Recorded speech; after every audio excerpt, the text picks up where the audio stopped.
샬롬, 간밤에도 평안하셨습니까? 하나님께서 우리에게 새날을 주시고 하나님 앞에 예배하도록 하셨습니다. 오늘 귀한 날 하나님께 영광 돌리며 사시기를 축원합니다. 기도하겠습니다. 아버지 하나님, 참으로 감사합니다.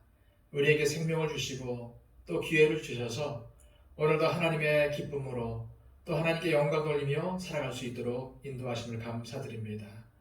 오늘도 하나님께 영광 돌리는 일환으로 하루를 시작하는 이 시점에 하나님께 예배하게 하시고 오늘도 하나님과 동행하며 사는 출발점으로서 예배로 하나님께 나가게 하심을 감사드립니다.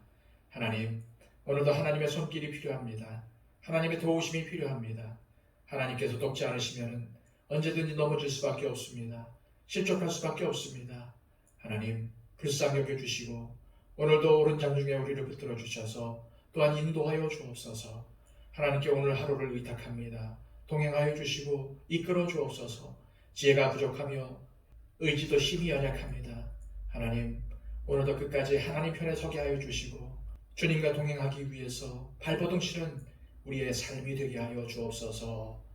오늘의 삶을 주님께 맡겨드리며 예수 그리스도의 이름으로 기도하옵나이다. 아멘. 다 함께 찬송가 351장 찬양 드립니다.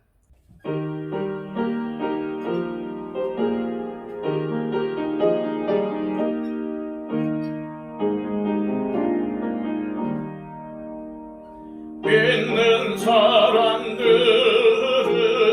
주의 군사니 앞서가신 주를 따라갑시다. 우리 대장 예수 길을 들고서 접전하는 곳에 가신 것 보라. 믿는 사람들은 주의 군사니 앞서가신 주를 따라갑시다. 원수 마귀 모두 쫓겨가기를 예수 이름 듣고 겁이 남이라. 우리 찬송 듣고 지옥 떨리니 형제들아 주를 찬송합시다. 믿는 사람들은 주의 군사니 앞서가신 주를 따라갑시다. 세상 나라들은 멸망당하나 예수 교회 영영 왕성하리라. 마귀 권세 강이 해치 못하는 주가 모든 교회 지키심이라. 믿는 사람들은 주의 군사니 앞서가신 주를 따라갑시다. 백성들아 와서 함께 모여서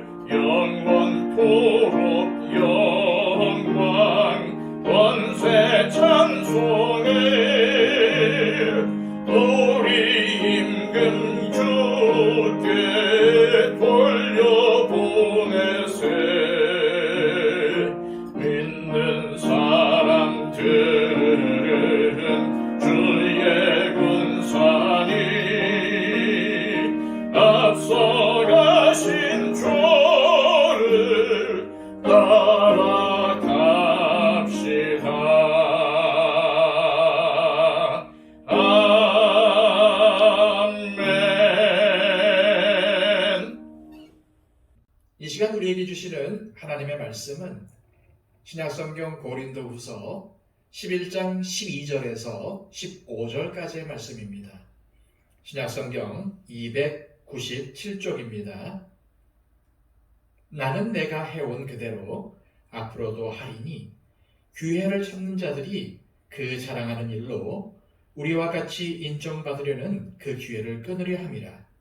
그런 사람들은 거짓 사도요 속이는 일꾼이니 자기를 그리스도의 사도로 가장하는 자들이니라. 이것은 이상한 일이 아니니라. 사탄도 자기를 광명의 천사로 가장하나니 그러므로 사탄의 일꾼들도 자기를 의의 일꾼으로 가장하는 것이 또한 대단한 일이 아니니라. 그들의 마지막은 그 행위대로 되리라. 아멘. 창세기에는 뱀으로 가장한 사탄이 하와를 유혹하는 장면이 나옵니다. 하와는 사탄의 말을 들은 후에 선악을 알게 하는 나무의 열매를 바라봤습니다. 사탄의 말을 듣기 전에는 몰랐는데 들은 후에 열매를 보니까 정말 먹음직스럽고 탐스러울 뿐만 아니라 저 열매를 먹으면 자기도 똑똑해질 것만 같았습니다. 그래서 열매를 따먹은 후에 자신의 남편에게도 먹게 하지요. 이 장면을 떠올려 보십시오. 사탄이 하와에게 어떠한 모습으로 나타났습니까?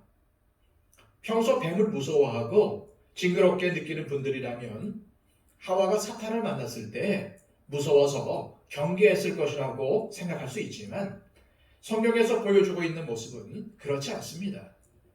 오히려 사탄은 하와가 보기에 상당히 매력적이고 신뢰를 갖게 하는 존재로 다가왔습니다. 그래서 하와는 사탄을 두려워하거나 경계하지 않았던 것이죠. 사탄은 하와에게 어떤 위협이나 폭력을 가해서 열매를 먹게 한 것이 아니었습니다. 오히려 하와에게 호감 있고 매력적인 존재로 다가가 자신의 목적을 이룬 것입니다. 우리는 사탄이라고 하면 엄청 무서운 모습을 하고 있고 무지막지한 힘을 사용해서 우리를 공격할 것이라고 생각을 합니다. 물론 사탄은 이런 식으로 자신의 본색을 드러내기도 합니다. 세상에는 얼마나 잔혹한 일들이 많이 벌어지고 있습니까? 그래서 사도 베드로도 너희 대적 마귀가 우는 사자같이 두루 다니면서 삼킬 자를 찾고 있기 때문에 근신하고 깨어 있어야 하고 믿음을 굳건하게 하여 사탄을 대적해야 한다고 경고했던 것입니다. 그러나 사탄은 항상 이처럼 위협적인 존재로만 나타나는 것이 아닙니다. 그래서 바울은 본문에서 이렇게 경고합니다. 14절입니다. 이것은 이상한 일이 아니니라. 사탄도 자기를 광명의 천사로 가장하나니. 사탄은 어둠의 세력입니다. 하지만 바울은 사탄이 자신의 본색을 숨기고 얼마든지 겉으로는 빛의 천사로 가장하여 우리를 유혹할 수 있다고 경고를 하고 있습니다. 바울은 창세기에서 하와를 유혹했던 사탄이 이처럼 광명의 천사로 가장했다고 봤습니다. 뱀이 그 간계로 하와를 미혹한 것 같이 너희 마음이 그리스도를 향하는 진실함과 깨끗함에서 떠나 부패할까 두려워하노라. 바울은 고린도 교회 안에도 이처럼 광명의 천사로 가장한 사탄의 세력이 있다고 했습니다. 그렇다면 바울이 광명의 천사처럼 활동하는 사탄의 세력으로 주목한 사람들은 누구였을까요? 자, 12절, 13절입니다. 나는 내가 해온 그대로 앞으로도 하리니 기회를 찾는 자들이 그 자랑하는 일로 우리와 같이 인정받으려는 그 기회를 끊으려 함이라. 그런 사람들은 거짓 사도요 속이는 일꾼이니 자기를 그리스도의 사도로 가장하는 자들이니라. 바울의 이 말에 따르면 사탄의 세력은 기회를 찾는 자들입니다. 거짓 사도, 즉 거짓 교사들이며 속이는 일꾼입니다. 또한 자신을 그리스도의 사도라고 가장하는 자들입니다. 한마디로 바울을 대적하는 자들이었습니다. 바울은 그들이야말로 광명의 천사로 가장한 자들이라고 했습니다. 왜일까요? 실제로 이들은 고린도 교회에 들어왔을 때에 성도들의 환심을 사려고 노력했습니다. 자신들이 바울보다 더 낫고 훌륭한 사람들이라는 것을 부각시키기 위해서 자신들이 참된 사도라는 점을 강조했습니다. 그러면서 서서히 바울에 대해 부정적인 생각을 성도들의 마음속에 심기 시작했습니다. 바울은 정식으로 사도로 인정받은 사람이 아니라는 것이었습니다. 또한 바울은 고린도 교회에 오겠다는 날짜를 번복하는 것으로 봐서 별로 신뢰할 만한 사람이 아니며, 더구나 바울의 편지에는 힘이 있지만 정작 만나보면 약하고 말도 시원치 않다고 했습니다. 게다가 바울은 선생으로서 능력과 자질이 부족해서 교회에서 재정 지원도 못 받고 세상 일을 병행하고 있다고 했습니다. 하여간 자신들과 바울을 비교하면서 자신들만이 참된 사도이며 바울은 아니라고 주장을 했던 것입니다. 분명히 이들은 바울이 고린도 교회에 없는 동안 처음에는 친절을 베풀며 열심히 일해서 성도들에게 좋은 인상을 심어주려고 했을 것입니다. 물론 서서히 자신들의 본색을 드러냈지만 말이죠. 하지만 바울은 그들이 겉으로는 광명의 천사로 보이지만 실은 하나님의 일꾼으로 가장한 것이라고 했습니다. 바울은 이런 말씀을 전하면서 이런 일이 고린도 교회에 벌어진 것이 그리 놀랄 일이 아니라고 했습니다. 이것은 얼마든지 교회나 사역의 현장에서 벌어질 수 있고 실제로 벌어지고 있는 일이기 때문이었습니다. 그럼 우리는 어떻게 해야 할까요? 내가 먼저 말씀에 바로 서 있어야 합니다. 하와가 절대로 선악을 알게 하는 나무의 열매는 먹지 말라는 하나님의 말씀에 끝까지 순종했다면 뱀이 아무리 간교하게 유혹했어도 아무 소용이 없었을 것입니다. 예수님께서 광야에서 사탄에게 시험을 받으실 때 무엇으로 사탄을 물리치셨나요? 그렇습니다. 바로 하나님의 말씀입니다. 바울도 고린도 교회에 왜곡된 신앙을 바로잡기 위해서 취했던 최고의 방법은 다시 참된 복음을 들려주는 것이었습니다. 형제들아, 내가 너희에게 나아가 하나님의 증거를 전할 때 말과 지혜의 아름다운 것으로 하지 아니하였나니 내가 너희 중에서 예수 그리스도와 그가 십자가에 못 박히신 것 외에는 아무것도 알지 아니하기로 작정하였음이라. 이처럼 바울은 고린도 교회를 공격하는 악한 세력들을 물리치고 바른 신앙을 회복하는 길은 오직 바른 복음을 전하는 것뿐이라고 믿었습니다. 바울이 거짓 사도들에게 사탄의 세력에 속한 자라고 맹렬하게 비난한 이유도 그들이 잘못된 복음을 전했기 때문이었습니다. 바울은 거짓 복음을 전하는 거짓 교사들의 미혹에 넘어간 성도들에 대해 안타까움을 금치 못했습니다. 이대로 가다가 그들은 구원받지 못할 것이기 때문이었죠. 그러니 거짓 복음을 전하는 자들은 사탄의 세력이 아니고 뭐겠습니까? 사탄은 얼마든지 자신을 광명의 천사로 가장할 수 있습니다.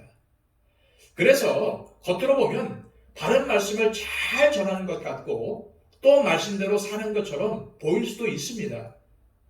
게다가 사탄도 얼마든지 선한 일을 통해서 자신의 의로움을 사람들에게 보일 수 있습니다. 이단들을 보십시오. 세상에도 좋은 일 많이 합니다.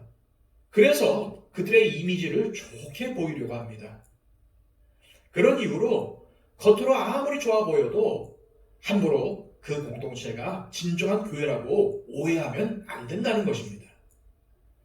우리는 언제나 순전한 복음의 진리 위에 바로 서 있어야 하고 정말로 복음의 진리 안에서 순수하게 하나님과 이웃을 사랑하며 살아야 합니다. 이것이 신앙의 척도가 되어야 합니다. 그러면 사탄의 미혹에 넘어가지 않습니다. 우리 주변에는 수많은 이단들이 존재하고 있고 비록 이단으로 판명된 것은 아니지만 문제가 있는 교회들을 볼 수 있습니다. 또 얼마든지 선한 목회자로 가장하여 사람들을 현혹시키는 일들이 일어날 수 있습니다. 이걸 보고 충격을 받거나 이상하게 생각할 필요는 없습니다. 오늘 말씀을 보면은 이것은 이상한 일이 아닙니다.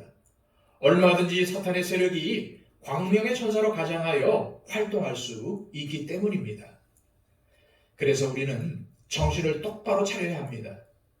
더욱 복음 위에 바로 서고 복음에 합당하게 살아가려고 힘써야 합니다. 그러면 하나님께서 우리를 구원하시고 광명의 천사로 가장한 악한 세력들은 언젠가 반드시 심판하실 것입니다. 이 시간 기도하실 때 주님, 우리가 진리의 말씀 위에 바로 서서 참과 거짓을 잘 분별할 수 있도록 도와주시고 그리하여 사탄의 세력이 광명의 천사로 가장하여 미혹할지라도 진리의 말씀으로 물리치게 하옵소서라고 기도하시기를 바랍니다. 또한 우리 주변에 이단에 넘어가 또는 잘못된 복음 때문에 미혹당하여 진정한 예수 그리스도의 복음을 듣지 못하는 사람들이 있습니까? 그분들을 중보하며 기도했으면 좋겠습니다. 또한 예수 그리스도의 진리가 이 땅에 바로 서게 해달라고 기도해 주시고요. 참과 거짓을 심판하시는 하나님의 심판이 이단 위에 있게 해달라고 위해서 기도해 주시기를 바랍니다. 그리고 또한 한국교회의 부흥과 회복을 위해서 기도해 주시고요. 우리 더처치가 하나님께 인정받고 하나님을 기쁘게 해드리는 교회가 되게 해달라고 기도해 주시기를 바랍니다. 또한 우리와 함께 신앙생활하고 있는 우리 형제 자매들을 위해서 중보해 주십시오. 육신의 약함과 질병의 치유를 위해서 기도해 주시기를 바랍니다. 그리고 또한 여러 가지 어려움과 고난 가운데 기도하는 형제 자매들을 위해서 중보해 주십시오. 그리고 우리 선교사님들의 사역을 위해서 중보해 주시고요. 트리키예와 시리아의 난민들을 위해서 하루속히 그들이 회복되고 정사가 될 수 있도록 위해서 기도해 주시기를 바랍니다. 우리 다 함께 기도하겠습니다.